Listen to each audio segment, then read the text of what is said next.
Captain First Rank Nikolai Subverov couldn't ignore the facts. His submarine K-429 was in dry dock. His regular crew was on leave. The boat was unfit for combat. Yet the order was clear: sail anyway. The Soviet Navy left no room for objections. Hastily, he assembled a skeleton crew, many of whom had never set foot aboard K-429. Neither crew nor boat was ready, but that didn't matter. On the evening of June 23, 1983, Subverov gave the order to dive, and something was already wrong. He had not given the command to set the diving watch. Systems weren't aligned. Men weren't at their stations. Still, he pushed forward. Confused, unsure, and under pressure, he issued one final order: flood the auxiliary ballast tanks. Then panic followed. The sub, overloaded by more than 60 tons, began to sink rapidly. Subverov paled. He knew the escape hatches had been welded shut. Worse, he knew what was in the launch tubes. The Soviet Union would desperately try to hide the K-429 incident to avoid humiliation. And yet, not even the second most powerful military in the world could keep its information under wraps. Today we face a similar problem. Almost nothing about you can stay hidden. Data brokers legally collect and sell personal information, your name, address, phone number, relatives, even photos, to anyone willing to pay. These people search sites build digital profiles that can expose you to scams, phishing, doxing, and other forms of harassment. Our team at Dark Seas takes privacy seriously, which is why we use Delete Me. It's a hands-off service that removes your personal information from hundreds of data brokers and people search sites. Within a week of signing up, our privacy report showed dozens of listings containing our team members' personal and business data, some dating back years. Delete Me's privacy experts removed it all and continue monitoring year-round to make sure it doesn't return. Delete Me has led this field for over 15 years.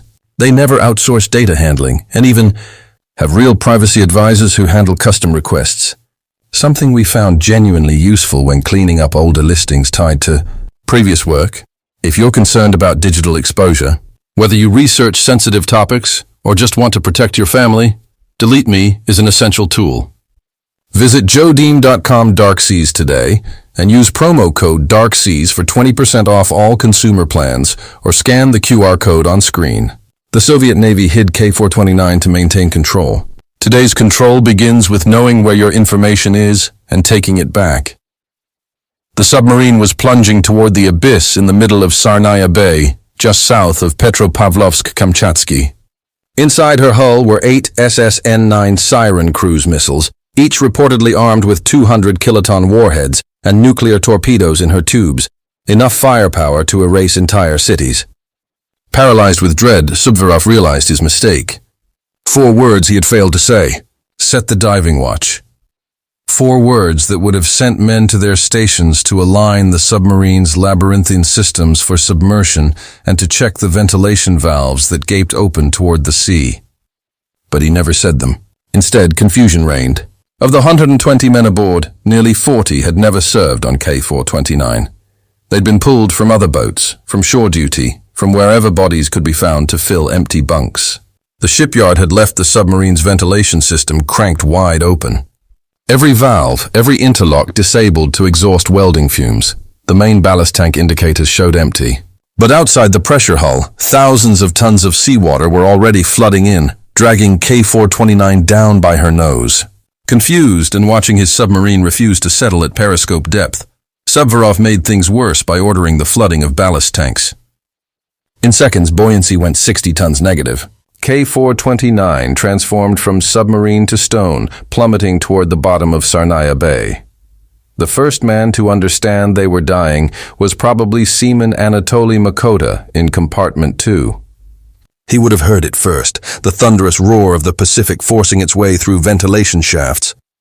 Never meant to taste salt water, Makota and 13 others in the forward compartments had perhaps 10 seconds to live before 420 cubic meters of ocean crushed them against bulkheads, forced air from their lungs and filled their mouths with brine and darkness. In the control room, Subverov screamed, "Emergency blow, all ballast tanks."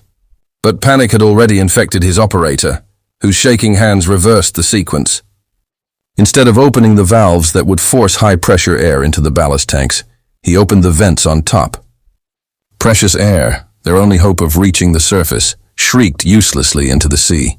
Half their emergency reserves were gone in seconds. The depth gauge spun like a slot machine. 20 meters, 25, 30, 35. At 200 mem, the pressure hull would implode. The torpedo firing range where Submarine had refused to go without a test dive, where Admiral Uraf had ordered him directly, lay at a depth of 200 meters. Every man aboard would be crushed like insects, their nuclear weapons scattered across the seafloor, another Soviet disaster hidden beneath the waves. But luck had a different plan. At 39 m, K-429 struck bottom. The impact threw men from their feet, shattered gauges, and sent loose equipment flying through compartments. But the hull held. The reactor, sensing disaster, had already executed an emergency shutdown. The nuclear weapons cradled in their racks remained secure. In the forward compartments, where water had first poured in, there was silence. 14 men were gone. In the rest of K-429, 106 men breathed recycled air and tried to understand their new reality. They were alive for now, trapped in an iron coffin on the bottom of the sea. After the impact, emergency lighting cast the submarine's compartments in hellish red as 106 men took inventory of their prison. The forward compartments were gone, flooded. Life support was running on battery power that wouldn't last forever. The reactor was shut down, but still radiating heat into a closed system. The temperature was already climbing. The submarine's ventilation system was compromised. It had been designed to cool 9 compartments and was now struggling to manage 6. Heat from the dying reactor core had nowhere to go except into the bodies of the trapped men. The air grew thick and oppressive. Men stripped down to their underwear, then to nothing. Sweat poured off them in rivers, pooling on the deck plates and making every surface slick. In the battery compartments, the temperature reached 120 degree bounds. Men took turns pressing themselves against the hull, trying to steal seconds of relief from the cool metal. The batteries themselves posed a new threat, overheating and beginning to release hydrogen gas into the already toxic atmosphere. Then came the explosion. One of the main batteries ruptured. The sound reverberated through the steel hull and dread rocketed through the boat. The explosion meant hydrogen was now seeping through the submarine. A hydrogen concentration above 4% would be deadly. One spark, from damaged electrical systems, static discharge, or any of 1,000 sources, and K-429 would burn from the inside. The submarine had been designed with this kind of nightmare in mind. There was a way out. Emergency position buoys that could rocket to the surface and broadcast their location. Escape capsules meant to carry men to safety. But it was well known in the Soviet Pacific Fleet that these emergency buoys were welded to the hull. Losing a buoy in rough weather meant a court-martial for the captain. Losing men meant only paperwork. The same logic had sealed the escape capsules.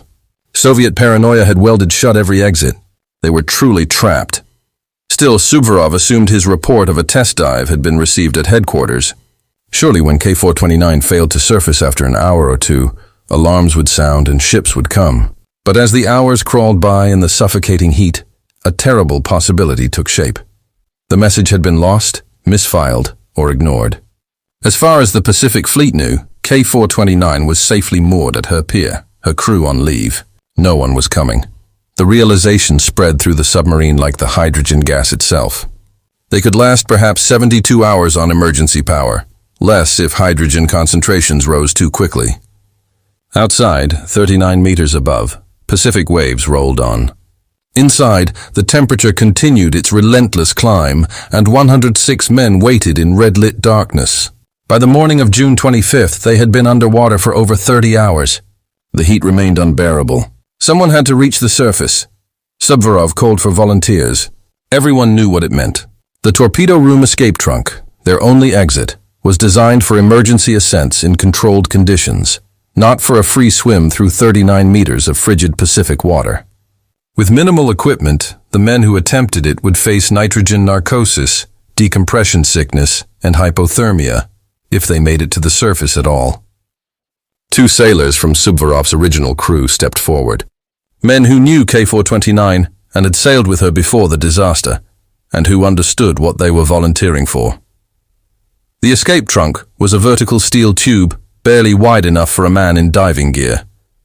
The procedure was brutal in its simplicity. Flood the chamber, equalize pressure, open the outer hatch, and swim.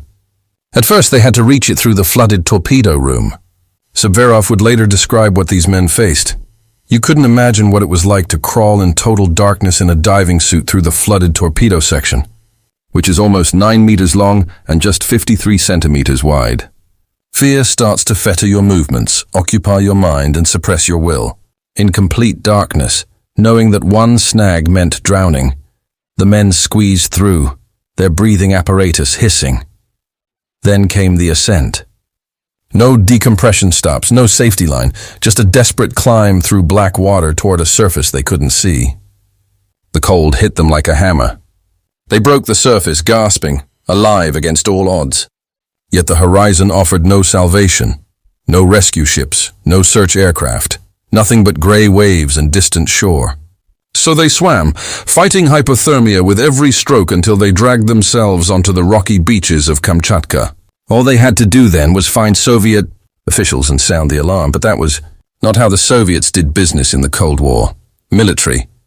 Police found 2 soaking wet sailors with a fantastic story about a sunken submarine.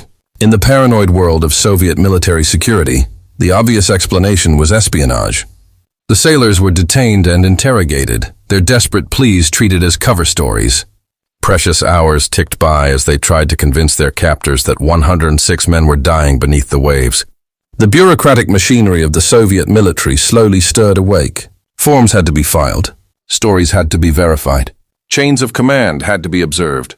At noon on June 25, 1983, the message finally reached Rear Admiral Uraf, the same man who had threatened Subverov's party membership and who had ordered the submarine to sea. Nearly 40 hours after K-429 hit bottom, the Pacific Fleet erupted into motion. Now began a race they were already losing. The mobilization was massive and chaotic. Every available vessel in Petropavlovsk received emergency sortie orders, rescue ships, salvage vessels, tugboats, divers and equipment, anything that could help. The submarine rescue vessel SS-21 led the flotilla as she steamed towards Sanaya Bay, but finding a submarine on the bottom is not like finding a ship on the surface. K-429 lay silent, giving no signals, no beacons, no sign of life. The rescue ships arrived that afternoon and began a desperate search pattern. At 7:15 p.m., a sonar operator on SS-21 called out coordinates, a long metallic return, the right size and shape. Divers went over the side immediately, descending through the darkening water toward what they prayed was K-429. The first diver to reach the submarine knocked on the hull. The response from inside was immediate, frantic, and grateful. They had found her. Now they had to get the men out before the submarine became their tomb. The rescue plan was straightforward, but dangerous. Divers would enter through the escape trunks, deliver individual breathing apparatuses to each man, then guide them to the surface. There would be no decompression stops. There wasn't enough time. They would risk the bends rather than a hydrogen explosion or battery failure. The 7th compartment went first. One by one, sailors locked out through the escape trunk, each ascent a gamble with nitrogen bubbles in their blood. The divers moved efficiently, checking equipment and guiding panicked men through procedures practiced only in calm swimming pools. By 10:36 p.m., the first rescued sailor broke the surface, gasping and alive. Rescue boats converged, pulling men from the water, wrapping them in blankets and counting heads. More came up, an unsteady, miraculous stream of survivors rising from the deep. But the sea took its toll. 2 sailors never made it. Perhaps equipment failed. Perhaps panic got the better of them in the dark. Or perhaps their bodies were simply pushed beyond endurance. They drowned within sight of salvation. By 11 p.m., the final sailor had reached the surface. The tally: 106 trapped, 104 rescued, 2 lost during ascent. Add the 14 who died in the initial flooding, and 16 sailors were dead. K-429 lay empty on the bottom of the ocean. The Soviet system demanded blood for failure. Captain First-Rank Nikolai Subverov stood before his judges, knowing the verdict had been decided before the first witness spoke. Beside him stood Likov, chief of the 5th compartment, another scapegoat in the machinery of blame. 10 years for Subverov, 8 for Likov, official sentences for violations of fleet rules. Everyone in the courtroom knew the real crime, embarrassing the Soviet Navy. 16 lost sailors, a nuclear submarine on the floor of Sarnaya Bay. This was a scandal. Someone had to pay, and it wouldn't be the admirals who had ordered an unprepared boat to sea. They were arrested on the spot, led away while their wives sat stunned in the gallery as the men disappeared into the Soviet prison system. Submarine left them with a warning. I'm not entirely innocent, but a fair analysis should have been made to avoid such accidents in the future. If you do not tell the truth, others do not learn from bad experiences. More accidents will happen. More people will die. His words fell on deaf ears. The Navy was not interested in truth, only in preserving the appearance of competence. The grotesque theater of blame reached its peak with Rear Admiral Uraf's fate. The man who had threatened Submarin's party membership, who had ordered K-429 to sea against safety protocols and thus bore ultimate responsibility for the disaster, received a promotion to commander of the Baltic Fleet. The cover-up extended beyond the courtroom. When K-429's original crew returned from leave, they found empty berths where their submarine should have been. No explanation, no acknowledgement. The boat had simply vanished along with 16 of their comrades. They learned the truth only in whispers. A state propaganda machine worked overtime to bury the story. No newspapers carried reports of the sinking. No television broadcasts mentioned the rescue. 16 families buried their loved ones in silence. The graves themselves became classified information, hidden like shameful secrets. K-429 joined a growing list of maritime catastrophes known only to survivors and those who caused them. Submarine had been right about one thing. Without truth and learning from mistakes, more accidents would occur. They spent 300 million rubles retrieving K-429, her reactor, and her nuclear warheads. On August 6, 1983, after 40 days of unprecedented salvage operations involving 24 ships and 152 divers from across the Soviet Union, K-429 broke the surface again. They towed her to shallow water, then into dry dock, where the real work began. The submarine was a disaster zone. Forward compartments still held the slit of Cernaya Bay. Electronics were corroded beyond recognition. The reactor, which had been operating at roughly 0.5% power throughout the ordeal, had control rods that jammed before fully inserting and needed a complete overhaul. But the Soviet Navy was stubborn. They would rebuild K-429, no matter the cost, no matter the wisdom of breathing life back into a boat that had already claimed 16 souls. Month after month, K-429 consumed resources like a black hole. New systems, new equipment, new promises that she would sail again. By September 1985, she was about 80% restored, gleaming with fresh paint, her hull patched and strengthened, systems tested and retested. She sat at her moorings at the repair facility, almost ready to return to service. On September 13, 1985, she entered naval folklore for a final reason. She sank again. Not on the high seas, not during combat, not even on a test dive. She sank at the pier, tied to the dock. Official reports called the cause vague, worker negligence. Perhaps a valve left open, perhaps a failed seal. One worker couldn't escape in time and was added to K-429's growing roster of victims. Submariners whispered of a cursed boat, a submarine that wanted the bottom and would find any excuse to return there. The second sinking broke the Navy's monumental stubbornness. K-429 was raised again, the costs now astronomical, but this time there would be no resurrection. They gutted her, stripped her of anything valuable, and converted the hollow shell into a training hulk, a floating classroom where future submariners could learn their trade. It was the perfect Soviet solution. Waste nothing, admit nothing, learn nothing. 429 was not unique in her tragedy. Throughout the Cold War, Soviet submarines sank with haunting regularity. S-80 in 1961 with 68 sailors lost, K-8 in 1970 with 52, K-219 in 1986 with 4 more, and K-278 in 1989 with 42 dead. The pattern repeated itself. Impossible orders, inadequate resources, and sailors paid with their lives. When Rear Admiral Uraf threatened Submarin's Communist Party membership, effectively ending his career if he refused to sail, he was simply following the Soviet Navy playbook. Challenge orders and you lose your commission. Question safety and face the tribunal. The system did not want officers who thought. It wanted officers who obeyed. This was the fundamental madness of the Soviet submarine force, trying to match the US Navy with second-rate technology, third-rate maintenance, and a culture that punished truth more severely than it punished failure. American submarines operated with redundant safety systems, volunteer professional crews, and a culture that encouraged reporting problems. Soviet boats sailed with welded escape hatches, conscripted sailors who had never seen the ocean, and a climate where reporting problems was itself dangerous.